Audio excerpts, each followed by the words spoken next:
Hello, Stephanie. Welcome to the podcast. Hey, Sarah. Welcome to the podcast. Yeah, this is fun. I've never done this before, but I have heard other people do this where we are having each other on each other's podcasts. Yeah, I'm really excited. And I know, so your podcast is a lot more established than mine. Mine's very new. So I'm learning a lot from you, and I'm very grateful to come on to yours and have you on mine as well. So I'm super excited. Well, and this is fun too, and we're also halfway across the world from each other, so it's fun that we could make this happen. So I think since we're both talking to each other's audiences who already know who the other one is, we should just tell each other's audiences about who we are. Do you want to go first? You want to tell the Peaceful Podcast, the Peaceful Parenting Podcast people who you are? That's a tongue twister. You know, Yeah. I have a blooper somewhere. I think I shared it online once of me getting my podcast name wrong. And I was like, what is the name of my podcast again? So don't worry. Mouthful. So I'm Stephanie Pinto, and I'm an emotional intelligence coach and author and speaker and podcaster. And I'm over here in Sydney, Australia, and I have compared to yours, two little kids. So mine are 6 and 9, although my daughter will be 7 in just a couple of weeks. So she's super excited about that.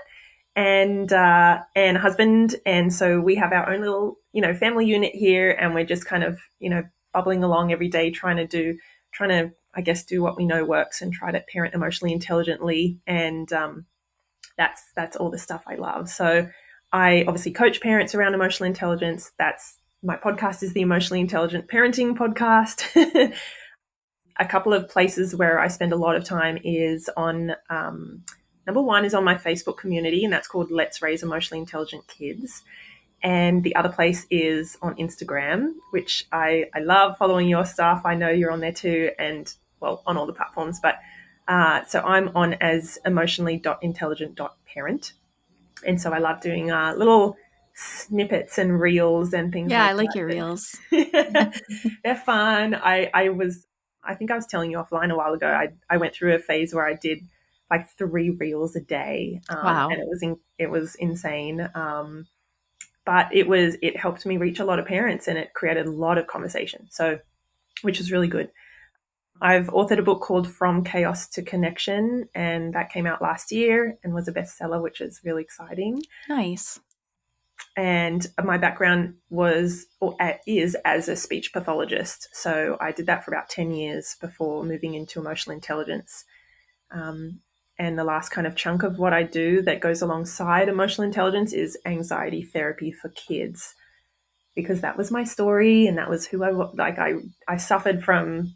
I want to say suffered. I experienced anxiety from when I was a kid all the way through until probably my early 30s, when I really started to understand it. I discovered emotional intelligence then, and I was like, oh my God, what is this about emotions and being intelligent? And we have emotions, and it's okay to, and maybe we'll go into that. But so Yeah, that no, was a we are. big It's on my list of questions to ask you. So, the turning point for sure. So that's my story. So let's tell, I guess, my audience then, okay. if they're not Well, familiar with you already. yeah, I'm Sarah Rosensweet. And as you mentioned, and I mentioned, I have a podcast called the Peaceful Parenting Podcast. And I'm a parenting coach. I've been coaching parents for about 10 years. And I have 3 kids who are, let's see, my oldest is going to be 23 in 2 days, which I can't believe it. And my middle is 19 and my youngest is 16. And they're amazing. And I'm so grateful that I raised them with peaceful parenting before I knew what peaceful parenting was. And I'm just so grateful that I've always been somebody who didn't.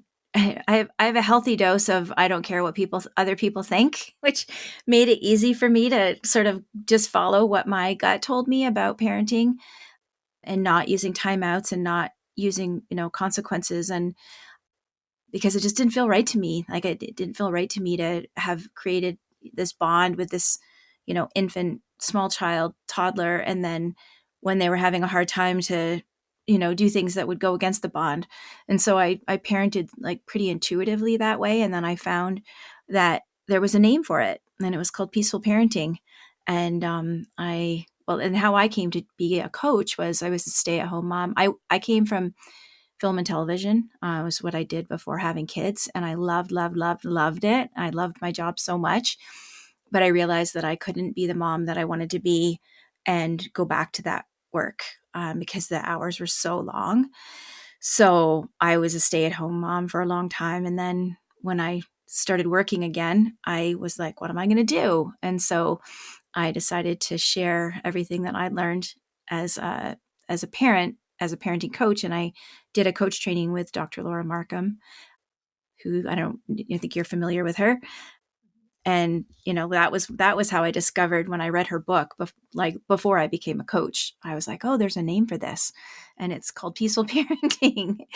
So that's kind of my story of how I started to do this. And yeah, like it's been really great. And I think you'll see as your kids get older, and for anyone else listening out there, like this kind of parenting is definitely harder. Like it's definitely harder to parent without that, instant compliance of, if you don't X, I'm going to take away your Y.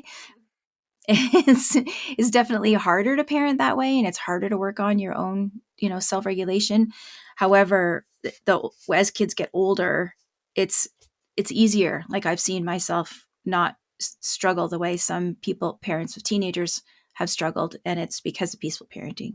You know what? I love that you share about that, the ages of your kids, that you have been doing this for so many years, and the outcomes, what's really happening now. I'm sure it was you a while ago, maybe in another conversation we've had, and you've said your oldest, he will still come home for the holidays and he wants to spend time with you guys. And it's not that whole, like, I hear so many stories of, personally, and also the parents I coach, who say, I left as soon as I could. As soon as I could get out the door, I got my own place. I don't even speak to my parents anymore. I don't want to. I don't want to have anything to do with them. And I think, oh my gosh, that's such a shame when there is that possibility for families to stay connected as you guys have. It like validates my work so much where I'm like, oh, I Yeah. am on the right track. Yeah, yeah. No, it's true. It's so true. Like I think I did tell you in another conversation that we're going on a family trip on Friday for 8 days. Like the kids, the 19 and 23-year-old did not have to go with us, but they're spending their, university reading week on a family trip because they actually like hanging out with us, which is really nice. Oh, I love Yeah. that. And you said something before, I think around, you've been parenting this way since before you realized it was called something. I wanted to ask, what about your husband slash partner? Like, were you guys on the same page, raising the kids in the same way, or are you quite different? Hypothetically, theoretically, theoretically, totally on the same page, and but he's always had a little bit more struggles with, staying calm than I have. So, he's definitely like helped me be able to, like, when I see how hard he works to stay calm and how hard it is for him sometimes, or how, not anymore because the kids are older, but when they're younger and they're like, pushing all your buttons. I remember 6 was a particularly hard age for him. And this is the thing, it's helped me so much. Like 6, having the kids be 6, not him being 6. I mean, maybe 6 was hard for him. I don't know. But 6 was hard for him. And I finally, with our third child, I was like, this is a really hard age for you, isn't it? Because I think your expectations of what they can manage are a lot higher than reality, right? Because 6-year-olds are so, like, they can play chess, they can put together 1,000-piece Lego kits, they can have incredible conversations with you, and yet they're still very emotionally immature. And I think that contrast was really tricky for him. And because of that, and because I've seen, his own challenges with staying calm, it has made, I could not have been a parenting coach with as much compassion as and understanding as I have if I hadn't experienced that with him. So it was never a question of, no, they really need a punishment. It was never that, but it was just like, my own coaching behind the scenes. Yeah.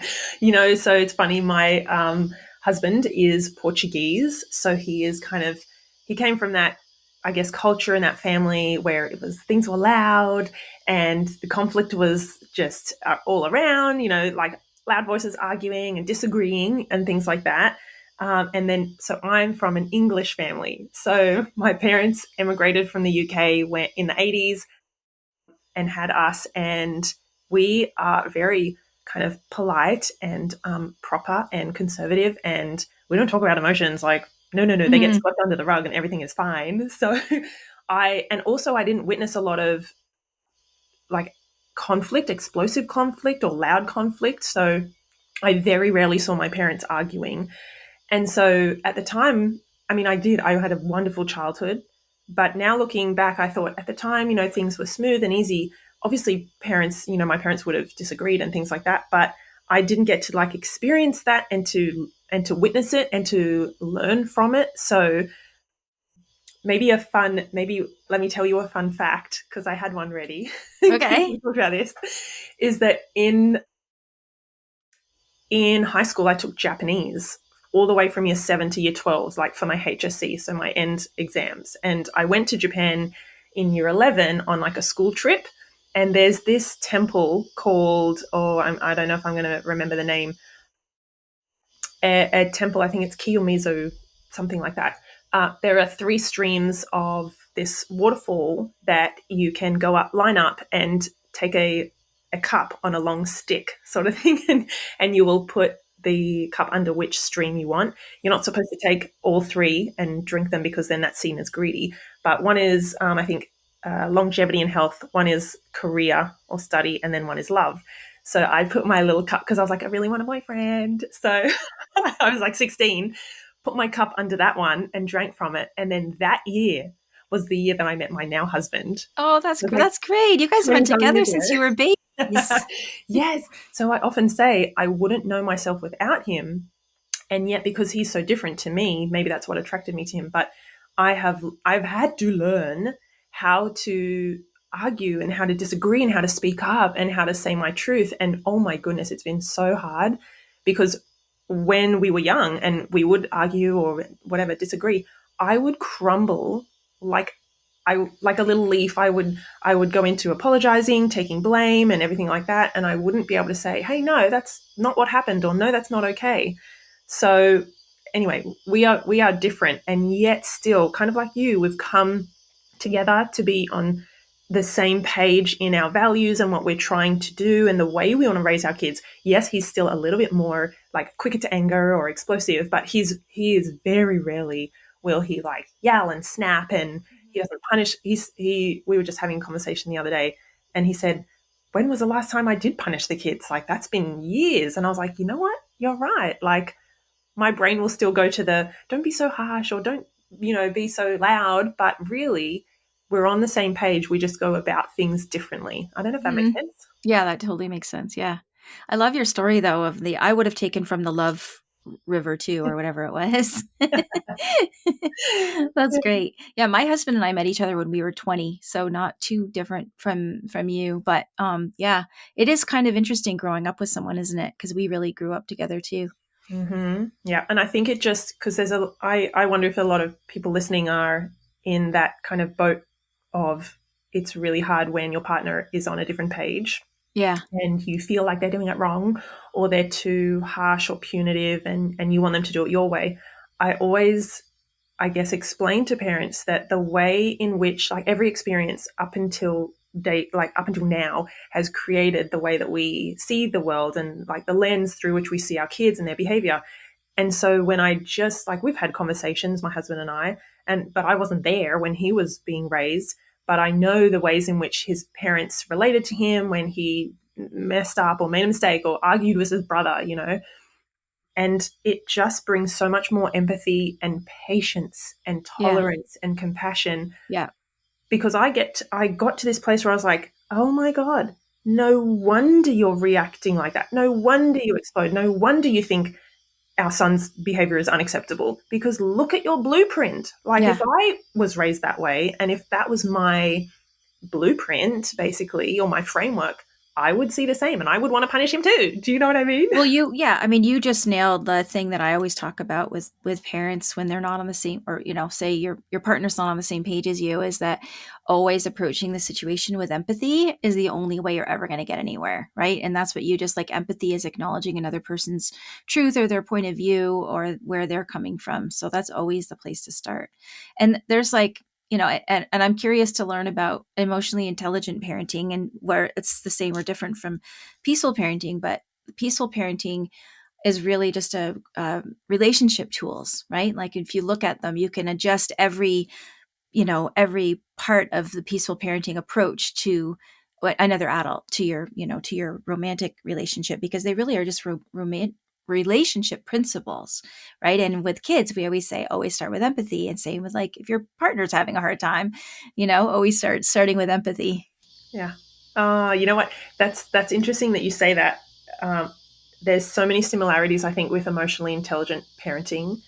And the way I discovered, I guess, or came across emotional intelligence was online, as you do. I fell down a rabbit hole somewhere. I must have seen a post or an article. And it was to do with emotional intelligence, for adults, particularly in teams in the workplace, because that's where it was huge. It still is really huge. I think it's one of the top, is it one of the top 5 or 10 sought after skills according to the WHO in job interviews, and people want to know, if you come in and work at this workplace, do you know what emotional intelligence is and can you demonstrate it?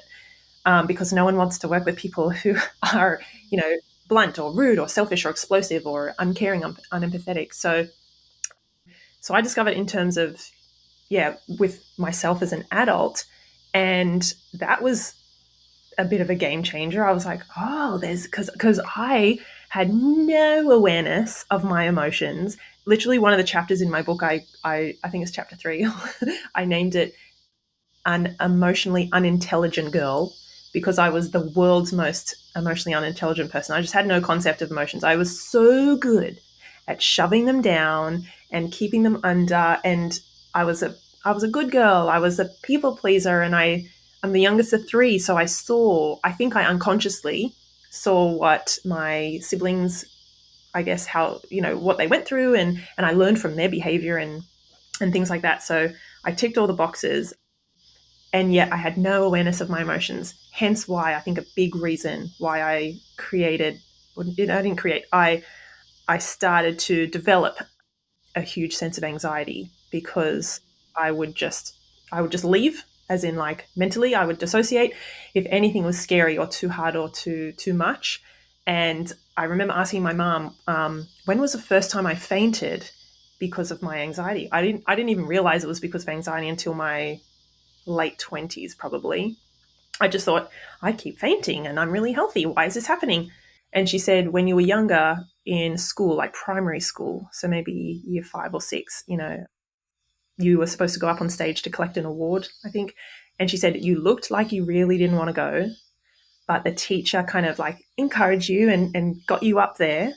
And she said, within like a couple of minutes, you fainted and they had to carry you off. And I was like, wow, don't even remember that.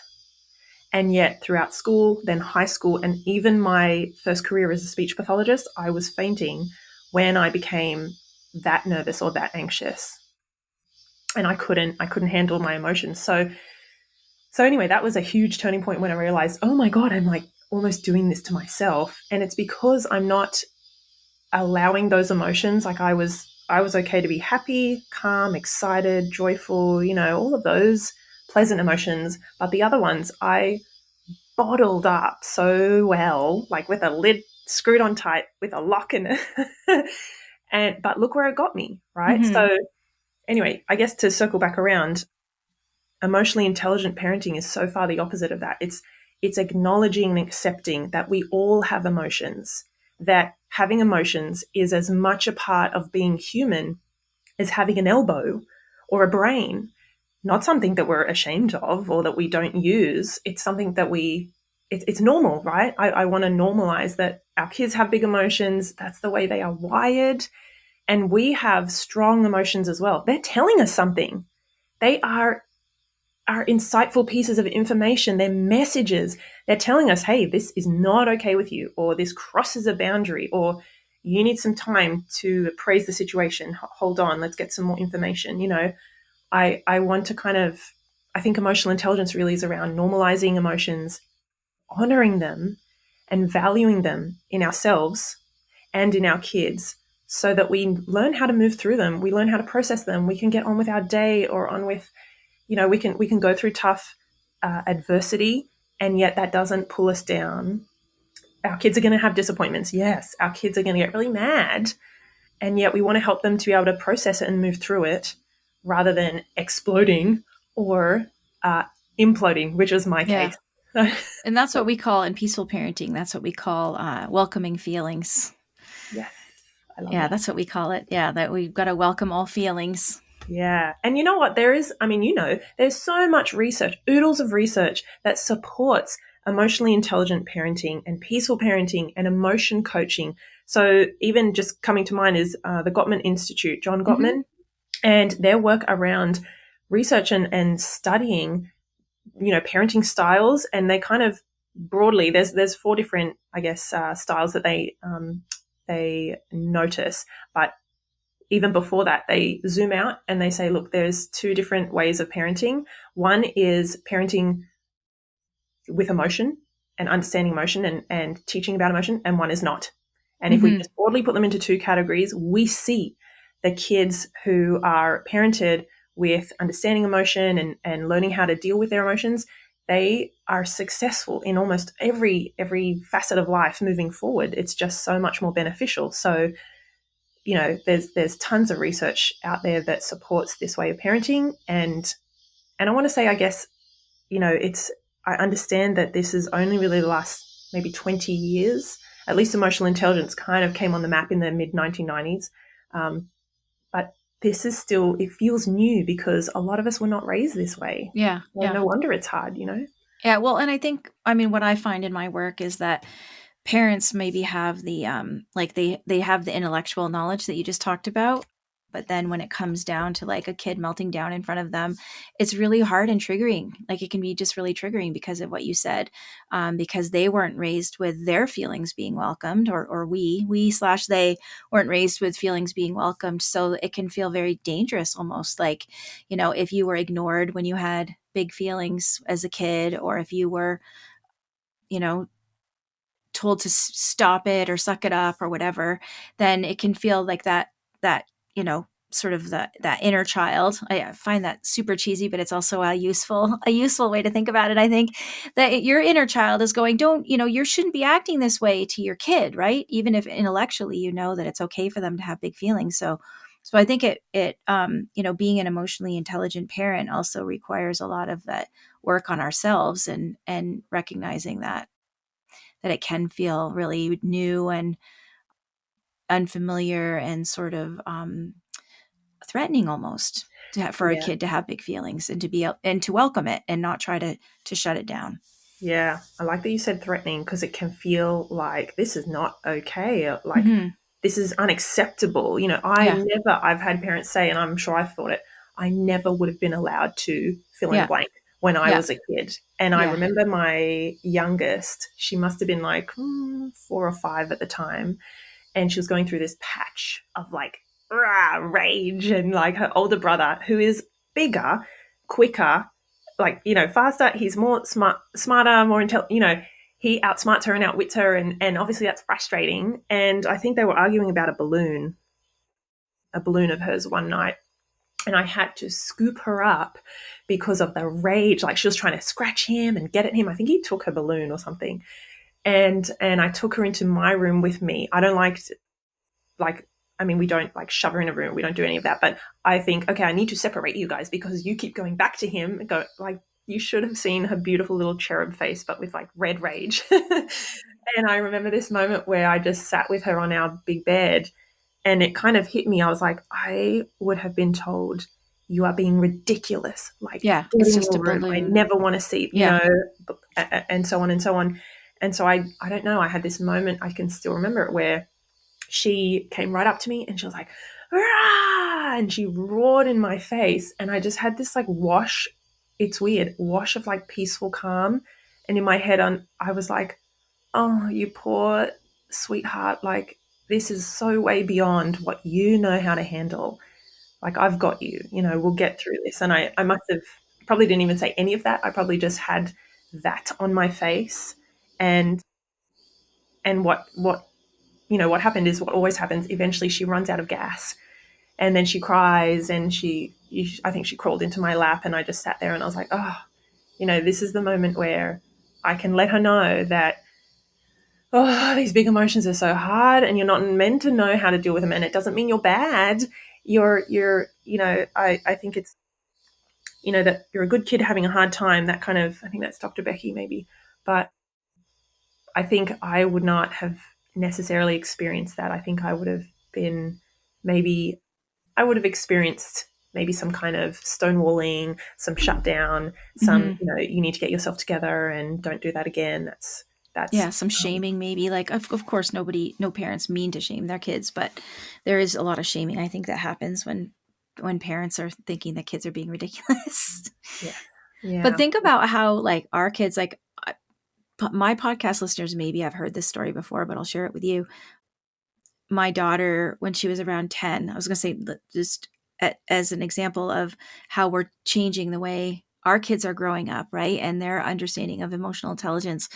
When my daughter was around 10, I was in the kitchen and I was making hummus in my Vitamix blender. And you know that, I don't know if you know that kind of blender, but they've got like this poker thing where you can like push the stuff down and like through the lid. And I sort of been having like a frustrating day already, and I did this dumb thing where I like put the poker in without the lid on, and of course it got chopped up by the plates and like ruined the like black plastic in the hummus and broke the poker thing. And I just was like, I was so upset about it. And you know, when you're having a bad day and you just can't let go of things, you know, when you kind of like, I don't know, I shouldn't say you. Sometimes I like perseverate on something that instead of just like, oh, well, I ruined the hummus and I can like get another one of those black plastic pusher things. It's not a big deal. I was like kind of beating myself up about it. And my daughter came over to me and she said, Mama, you need to come upstairs with me. And I said, okay. And she said, okay, I think you just need to cry. I think you need to cry. She said, I want you to lay down on your bed and I want you to think about something really sad, like the fact that your dad is getting old and he's going to die soon. Oh my And God. I was just like, oh my God. She said, and I said, Maxine, thank you so much. You're so sweet. And she said, I just want to do for you what you do for me. And like, isn't that like the loveliest, like most emotionally intelligent thing? Like, she was just like, you just need to cry. You just need to cry. Like, how many times has she heard me saying that to her, right?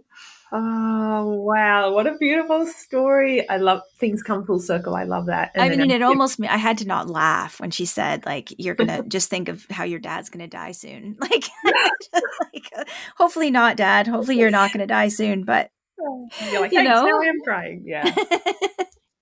but these kids that we're raising like this do have that level of emotional intelligence that I think, we were not raised with for sure. Yeah. So I want to ask, what are some of your do's and don'ts with peaceful parenting that you talk about?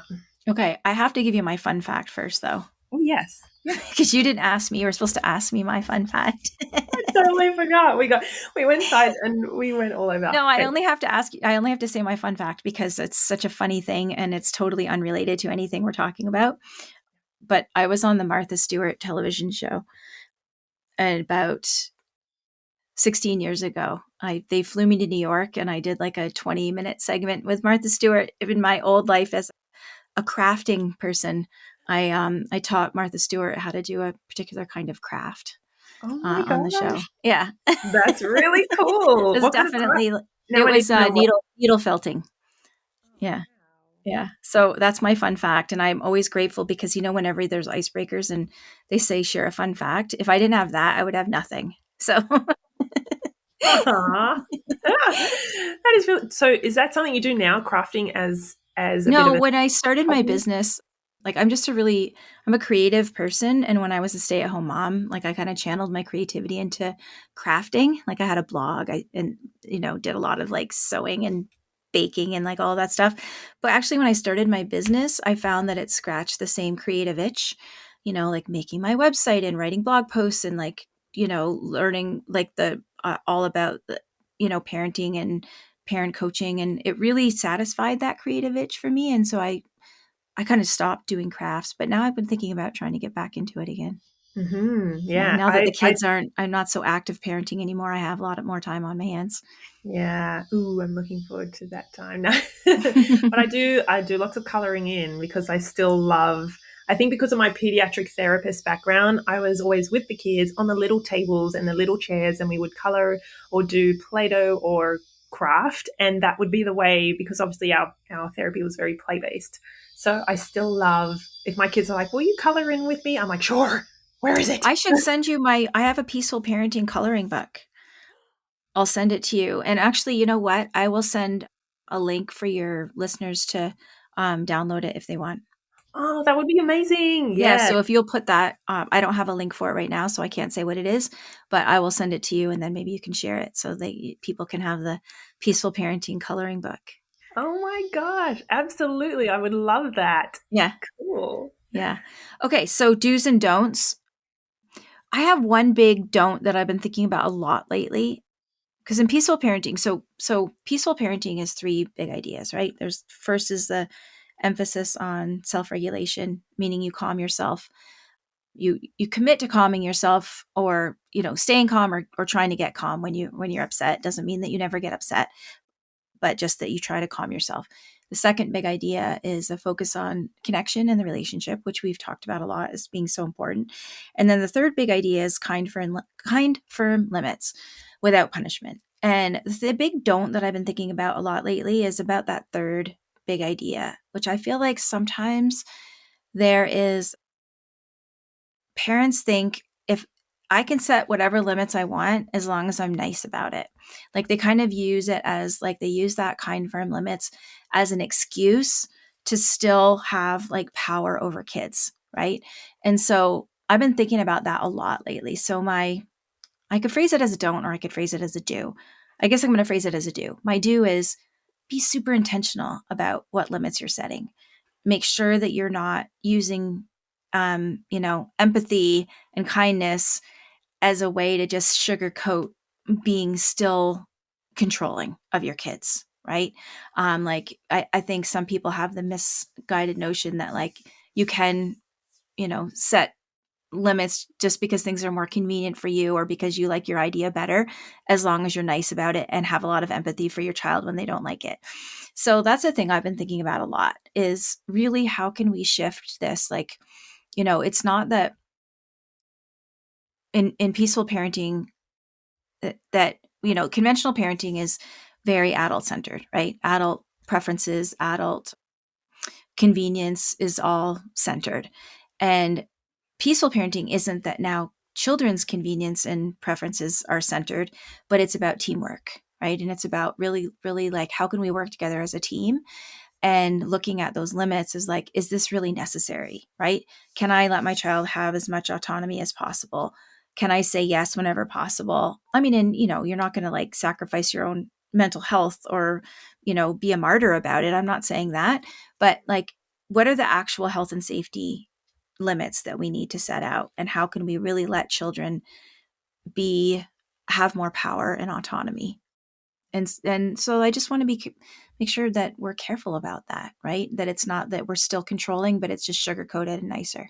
Yeah. Oh, and I think that's really it can be quite nuanced in like I have to sometimes think, okay, we need to, I don't know, get in the car, or we have to, it's time for a shower or a bath, or homework. It is hard to find that balance, I think. And as you said, it means we need to be super intentional and really thoughtful around what limits am I setting, and do I have to? Like, is this a have to? Is this a non negotiable, or is this a flexible one? And I also think sometimes maybe I've heard from, parents that doesn't that mean I'm going to lose my authority as a parent? Doesn't that mean my kids are going to always negotiate and try to, get their way? And I'm like, well, that's kind of part of the drive. It's like a biological drive of being a human is you want to Mm-hmm. get your way. You want to have Mm-hmm. your needs met. You want that autonomy and that control. We get a lot of it as parents. I get to, on the whole, control my day, most of my day. When I get up, what I wear, what I eat, we have a lot of that. And obviously we have more of that life experience, more of that developed brain. So we can do that in a pro-social way and a respectful way. And, but our kids they still have that same drive and desire, and yet they don't have the capacity, like the cognitive capacity to get their needs met in, always an appropriate way or a mature way. Mhm. They're just not there yet. So they're going to like beg and ask and be really disappointed when they can't have something. And so I think it's, I guess, to what you were saying, it's up to us to kind of be intentional. And this is a big part of emotional intelligence. First step is like that self-awareness. So how am I feeling right now? What am I thinking? How am I showing up? What's my behavior like? And knowing then that all impacts the other person in the relationship or the interaction. So I've had times where I know I've had one of those days where everything that could go wrong did go wrong. And I was like, and I know then I'm more snippy and snappy and cranky, with everyone around me. And that's on me. Like, if my kids ask again if they can, I don't know, go on their device or the computer or, have another chocolate or something, then I still have to have that awareness and, you know, I guess it's self discipline, Mhm. really, to know that what I'm saying and how I'm responding is impacting that interaction, and that's on me. My kid is going to ask, they're going to beg, they're going to see if they can get that thing because they love it. I don't know if that makes sense. Yeah, no, totally. I mean, and that is the place when it really is a no, and you've stopped and thought about it, right? Because I always say to parents, like, train yourself to take a pause when your kid asks you something like, "Can I do blah blah blah?" Like, train yourself to just take a pause and think about it and think, "Is there a way that this can be a yes?" Right? Like, I remember I was the school council chair for many years for my kids' school, for like the parent council. I don't know what they call it in Australia, but we got a new principal and one year, and I had a meeting with the principal, and he said something that always stuck with me. He's like, whenever there's like a question or a request, he said 90% of the time, like, I think we can really make it work. And I don't know why, it just kind of like I just love that he came into it with we're gonna try to like work things out, right? And I always think about that with parenting too, like, 90% of the time. I don't know if where that number comes from, and just that's what he said, but if you can go into things with an attitude of like, how can we make this work, right? Like, how can we, kids want to go to the park, but it's getting late. Okay, so how are we going to work together to make this happen? Or, random example, but I'm sorry, I'm losing my train of thought. Oh, just that pause, right? Train yourself to like take that pause, think, can I say yes to this? And if you really do have to say no, that's where you bring in that empathy, right? And I remember I used to say to my kids when they would ask me the same thing over and over again, and I would say, darling, you can ask me as many times as you want, and the answer is still going to be no. Right? Like that real empathy where you just feel that for them. Like they just want you to say yes so bad. Oh my gosh. I think kids are just, depending on the age, it's really, really hard for them to accept a flat out no. Mm-hmm. And Well, I because you know remember, what, though, Stephanie, also a lot of times parents just give it in such a not thought out way, and kids know that they're being arbitrary, right? Like, so they don't want to accept it because it's not considered, right? Because kids maybe can see a way that it would work, or they can see that you're not really actually taking them seriously. So I think that's part of the reason why kids push back. Because if your child does, you and I have talked about this before for your last summit, the Goodwill Bank, right? Like, if your child is thinking that most of the time you find that 90% of the time you can find a way to work it out, then they do experience you as trustworthy and taking their wishes into consideration and their preferences into consideration, then you won't get as much pushback on the no's, because when you say yes as much as you can, when you do say no, they're like, oh yeah, she probably really means it, because there isn't a way that this can work out. yeah. And I am seeing that honestly with my kids now, both of them, because so much of the time either say yes, if it's obviously fair and appropriate, or I say, you know what, maybe we can when this happens, or tomorrow that would be great. Like, as you said, there are so many ways we can make it happen, probably. Mhm. And then there are some times where I'm just like, no, we just cannot do that. But even then, I'm not going to say, like, nope. Like, what a silly question. I go, ooh, you know what? That would be fun. But Yeah. because it's raining today and the car's at the mechanic, we can't go anywhere. Like, Mhm. instead of, no, we're not going, it's raining. There's Mhm. so Mhm. many different ways we can communicate. And that's another big part of emotional intelligence is our clear, conscious communication, which means we're, again, intentional about the ways that we communicate, the language we use, the tone of voice. Like, I think tone of voice is the biggest giveaway and the biggest maybe influencer on how on an interaction.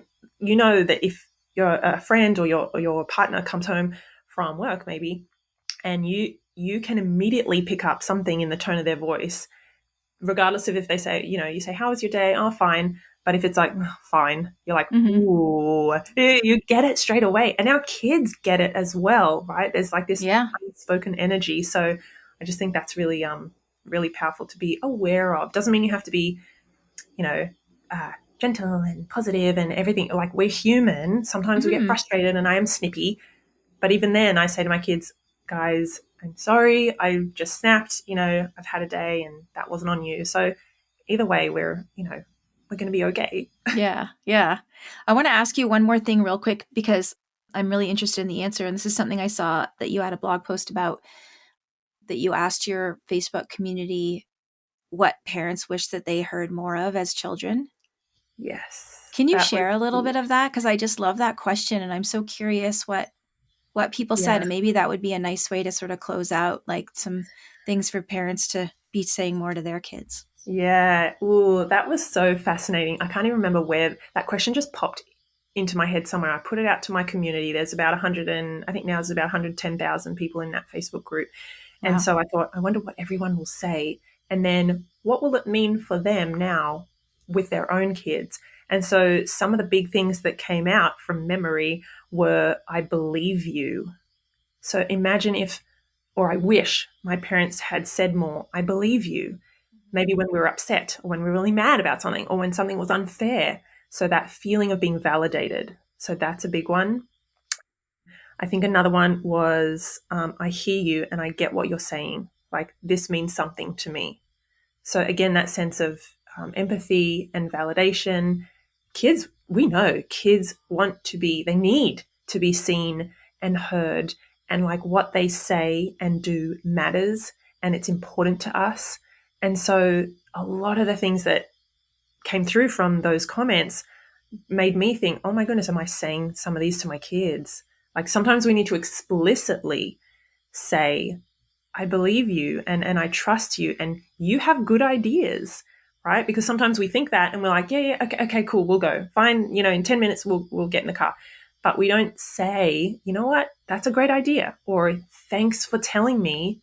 I didn't know. You know what I Mhm. mean? So being more clear, I think, with some of those words. Nice. I was thinking about, I know, I know this is like a random thing, but I told you about having listened to Matthew Perry's memoir, Yeah. and one thing that he talked about was how his whole life he just wanted his mom's attention and for his mom to be proud of him. And I think that's like, those are two things too that I'm hearing, that, you know, that they just want us to pay attention to them and to know that we're proud of them. Yeah, I think that was another big one. I'm proud of you. Yeah. And I don't know, like, I've spoken to my husband about this and he would have loved to hear that particularly from his dad. He was into a lot of basketball and played like interstate basketball, and we met playing basketball. So like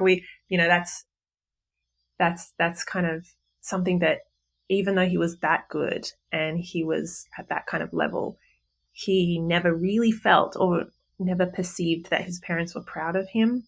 And so, and I think, wow, but like, look at all like, we've got a basket of trophies. We've just inherited them from his parents. And yeah, I think sometimes that if maybe we can think ourselves, what would I like to have heard from my parents, or what did I not hear as much? And not that our kids are carbon copies of us, because they're not. They're their whole sovereign, separate beings, but that can inform how we relate and how we make some little changes and the things that we say to them. Mm-hmm. I love that. Well, I'm going to ask you the last question that I ask guests on my podcast, which is, if you could go back, oh, you probably know the question since since you listen to my podcast. If you could go back to your earlier parent self, go back in your little time machine, what advice would you give yourself? Ah, I should have been prepared because I know you ask this. You know what? To my younger parent self, I think I would have said, slow down and stop and listen to what your emotions are telling you. Because as I said before, oh my gosh, they're a wealth of information and they are so rich and they enrich our lives. They can make it really tough or they can make it ecstatic and joyful and bring us closer with people. But I was so good at putting them away in service of what does the person in front of me think and what are they saying and what should I feel? How should I respond? You know, how should I show up based on them? Like I said, I was a good people pleaser. So I Mm-hmm. think my advice would be just slow down and just tune in and listen to what your emotions are telling you, right? Mm-hmm. Be gentle with yourself. Nice. Can I Maybe ask I you that should. too? Yeah, Can I sure. I ask was you going to say maybe I should that? answer it. I've never Yeah. answered it in the 3 years I've had my podcast. Okay, I'm going to ask It's a you. Go. little bit okay. You go ahead and ask me. Okay, so what advice would you give, Sarah, to your, if you think back to when you were a first time parent or an early parent of your young three, what advice would you give to yourself? I'm going to say two things. One of them's kind of silly, but have a fourth child. I think so. I sort of wish we had, but it's just that ship has totally sailed. But maybe not really. But my real advice was something that I actually did realize, but not until my kids had been getting a little bit older.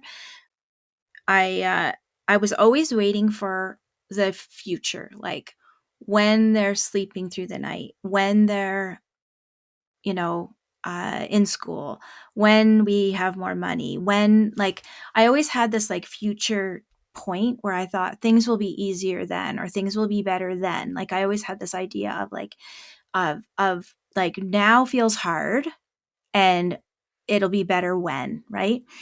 And I remember I was listening to the radio one day and there was this like news story on where this woman was talking, maybe it wasn't a news story, it was something I heard on the radio. This woman was talking about how she and her kids had been at the gas station and they just pulled away from the pumps and the pumps blew up.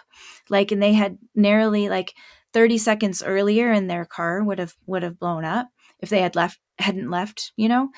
And I heard that. And for some reason, like, I just got this like really strong feeling of like, oh my God, like today could be your last day on earth. Like, like this, and what that meant to me was like, this is it. Like, I suddenly had this strong feeling of like, today is it. This is it.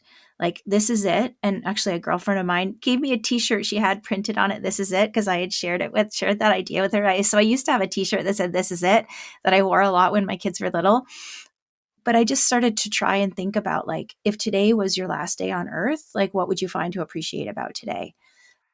And so that I wish I had known that earlier because I feel like I spent a lot of time thinking about things will be better when, instead of just thinking like today's imperfect, today's hard, but what can you find to like about today? Wow. Oh, well, that blows my answer out of the water. No, it No, doesn't at I'm kidding. all. That is so profound though. That's beautiful. Like I remember reading, books and things, and Eckhart Tolle comes to mind. Not that I've read his book, but The Power of Now and what we have now, and that we only actually have right now. Because what happens in 10 seconds isn't Hmm. isn't happening. It's not yet to come, and what's happened 5 seconds ago is gone. So yeah, if not only now we have today, and what do you want to find joyful about today? I think that's really, Totally. really Yeah. cool. Yeah. Even if today is totally crappy, like find something about the day that Yeah, you can think that you can find some good in it, I yeah, guess. yeah. Because There's there always are a lot of, I something. mean, I know a lot of people in my community have kids that are, not super easy and the days are really hard. They are hard. But even if you can just, okay, this is it. Today's the day. And yes, maybe things will get easier in the future. But what can you find about today that you can find even some small thing? Oh, that's beautiful. I think that's a good point to leave with Yeah. everyone. What can you find about today? Yeah. So tell people where they can find more about you and what you do. You Yeah, mentioned what's your you mentioned a little bit in the beginning, but just mention it again. yeah, my Facebook community is called Let's Raise Emotionally Intelligent Kids. And on Instagram, I'm at emotionally.intelligent.parent. My website's easy. It's just my name. That's stephaniepinto.com. And yeah, my podcast is the Emotionally Intelligent Parenting Podcast. So Awesome. And yeah, well, and your people can find me at sarahrosensweet.com. We're both lucky we have like slightly unusual names, I guess, so we can have yeah, our names be our website. My Facebook community is called Reimagine Peaceful Parenting with Sarah Rosensweet, and I'm at on Instagram at Sarah Rosensweet. simple. I love Yeah, it. and lots of stuff on my website about courses and my membership and one-on-one coaching. I have clients all over the world, even in Australia. Yeah. Do you Did know you the book? Oh, I have to ask you. Do you know the book Alexander and the Terrible, Horrible, No Good, Very Bad Day? I've heard about it, yes, but I don't have So it. in this book, Alexander has a terrible, horrible, no good, very bad day. And all these things, he woke up with bubble gum in his hair. His brother got the prize in the cereal box. They didn't have the color sneakers he wanted at the store. He spilled ink at his dad's office. Like all these bad things happened. And after every bad thing happened, he says, I think I'm going to run away to Australia. And that's like the kind of the refrain of the book. And he's like, I'm this was such a bad day, I'm gonna run away to Australia. And then at the end of the book, I'm fairly certain his mom says, you know, Alexander, some days are like that, even in Australia. Yes. Plus, we have like redbacks and snakes, and Yeah. I've been finding redbacks around here and blue tongue lizard. I had a lizard in my lounge room. I was like, "What is going on?" It's just the heat. We're in summer, so Yeah, I've yeah. heard it said that Australia is the country that tries to kill you. It is really nice here. Please come one day. I'll have to come visit you someday. Oh, and I forgot to mention my podcast, the Peaceful Parenting Podcast. You can find it wherever you get your podcasts. And this has been such a fun thing to do. Yeah, I loved it. I think it was really good. I think I don't know. I think we get along so well, and I love everything you talk about, and we're so aligned. And I just think, yeah, it was a really fun conversation. So thank you. Yeah, thank you. Thanks, Stephanie. Thanks.